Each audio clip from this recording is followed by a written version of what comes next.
Naruto universe में हजारों jutsu है। कुछ माउंटेन्स को डिस्ट्रॉय कर देते हैं, कुछ पूरी आर्मी को एक सेकंड में हरा देते हैं, लेकिन सिर्फ कुछ ही ऐसे जुत्सु है जो लिटरली दुनिया का फेट चेंज कर सकते हैं। आज की इस वीडियो में हम बात करेंगे नारुतो के टॉप 10 स्ट्रॉन्गेस्ट जुत्सु की। इस लिस्ट में सिर्फ डिस्ट्रक्टिव पावर ही नहीं बल्कि हैक्स, एबिलिटीज, स्केल और ओवरऑल इम्पैक्ट भी कंसीडर किया गया है। एंड मैं पहले ही बता दूं, ये सिर्फ मेरी रैंकिंग है, मेरे ओपिनियन से ये टॉप 10 स्ट्रॉन्गेस्ट जुत्सु है नारुतो यूनिवर्स में। अगर आपको ये रैंकिंग पसंद नहीं आती तो आप अपनी रैंकिंग कमेंट सेक्शन में लिख सकते हो। तो चलिए अभी बिना किसी देरी के वीडियो को स्टार्ट करते हैं। Number 10, planetary devastation. इस लिस्ट की शुरुआत होती है जुबी मदारा के सबसे पावरफुल सीलिंग टाइप अटैक्स में से एक प्लैनेटरी डिवास्टेशन से। ये नॉर्मल चिबाकू टेंसे नहीं था। मदारा ने रिनेगान की पावर यूज करके एक साथ आसमान से मल्टीपल गिगेंटिंग मीटियर्स और रॉक मैसेज क्रिएट किए। ये बोल्डर्स इतने मैसिव थे कि उन्होंने बैटलफील्ड का पूरा लैंडस्केप ही चेंज कर दिया। इस जुत्सु का मेन पर्पस सिर्फ डैमेज करना नहीं है बल्कि एनिमीज को कम्प्लीटली ट्रैप और ओवरवेल्म करना था। Number 9, 80 goats vacuum attack. ये जुत्सु सिर्फ कागुया और सुसुकी यूज कर सकती थी। इस टेक्निक में कागुया चक्कर से जाइंट फिस्ट क्रिएट करती है जो इतने पावरफुल होते हैं कि एक पंच से सुसानो जैसे अल्टीमेट डिफेंस भी क्रैक कर सकते हैं। नारुतो के 6 पास एनहेंस्ड कुरामा अवतार और सास्के के परफेक्ट सुसानो को भी इस अटैक ने हैवी डैमेज दिया था। इसलिए क्लोज रेंज कम्बैट में ये नारुतो यूनिवर्स का सबसे डेंजरस टाइजुत्सु बेस्ड अटैक्स में से एक माना जाता है। Number 8, all killing S bones. Kaguya का एक और टेरिफाइंग जुत्सु। इस टेक्निक में वो अपनी बोन्स को हाई स्पीड प्रोजेक्टाइल्स की तरह फायर करती है। सबसे डेंजरस बात यह है कि अगर एक भी बोन ओपोनेंट को टच कर दे तो विक्टिम का बॉडी सेलुलर लेवल पर डिसइंटीग्रेट होना शुरू हो जाता है। नंबर 7, कामुई सुरिकन। ये अटैक डबल मांगियो को सारिगान काकाशी ने 4th ग्रेट निंजा वॉर के फाइनल बैटल में यूज किया था। काकाशी ने कामुई की स्पेस टाइम एबिलिटी को जाइंट सुरिकन के साथ कंबाइन किया। जिस भी चीज को ये सुरिकन टच करती है उसका वो पार्ट कामुई डिमेंशन में टेलीपोर्ट हो जाता है। इस टेक्निक की वजह से टीम 7 को कागुया के अगेंस्ट फाइट में बहुत बड़ा एडवांटेज मिला था।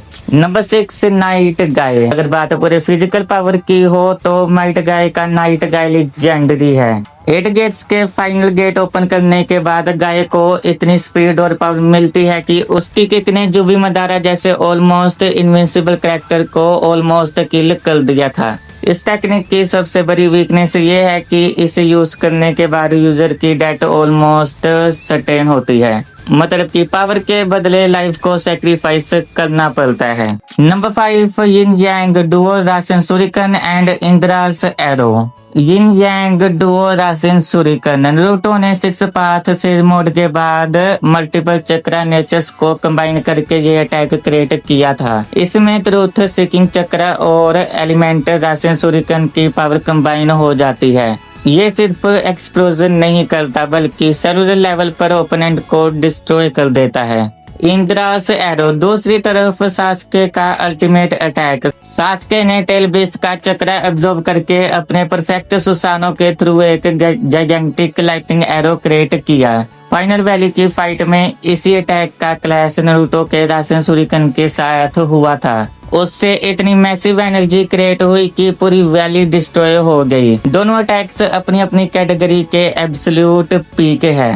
नंबर 4, मैनो मिनाका। ये कागुया की सिग्नेचर स्पेस टाइम निंजुत्सु है। इस जुत्सु की हेल्प से कागुया इंस्टेंटली पूरी बैटलफील्ड को अलग डिमेंशन में शिफ्ट कर सकती है। कभी लावा डिमेंशन, कभी आइस वर्ल्ड, कभी एसिड वर्ल्ड और कभी हाई ग्रेविटी डिमेंशन। एनिमी को सिर्फ अटैक ही नहीं बल्कि कम्प्लीटली अनफेमिलियर इन्वायरमेंट में फोर्स कर दिया जाता है। बैटलफील्ड का कंट्रोल सिर्फ कागुया के हाथ में आ जाता है। इसी वजह से ये नारुतो एनिमे की सबसे ब्रोकन एबिलिटीज में से एक मानी जाती है। नंबर 3, 6 पास चिबाको टेंसे। ये वही सीलिंग टेक्निक है जिसकी हेल्प से नारुतो और सास्के ने कागुया को फाइनली सील किया था। हागुरुमो के 6 पास चक्र की वजह से ये नॉर्मल चिबाको टेंसे से कई गुना ज्यादा पावरफुल था। इसका पर्पस डिस्ट्रॉय करना नहीं था बल्कि नारुतो यूनिवर्स यूनिवर्स की स्ट्रॉन्गेस्ट बीन्स को परमानेंटली सील करना था। और अगर कोई टेक्निक कागुया जैसे गॉड लेवल कैरेक्टर को रोक सकती है तो उसकी पावर का लेवल समझना मुश्किल नहीं है। Number 2, infinite tsukuyomi. Infinite tsukuyomi को नारुतो यूनिवर्स का सबसे पावरफुल गेंजुत्सु माना जाता है। मून के थ्रू पूरी दुनिया पर कास्ट करने वाला ये गेंजुत्सु हर इंसान को इल्यूजन में फंसा देता है। विक्टिम्स डिवाइन ट्री के ककून में ट्रैप हो जाते हैं और उनका चक्र धीरे धीरे एब्जॉर्ब होता रहता है। सब लोग अपनी परफेक्ट ड्रीम वर्ल्ड में चले जाते हैं, लेकिन रियलिटी में उनकी फ्रीडम हमेशा के लिए खत्म हो जाती है। अगर टीम 7 इसे स्टॉप ना करती तो स्नोवी वर्ल्ड का एंड वही हो जाता। And the last number 1, expensive truth seeking ऑर्ब।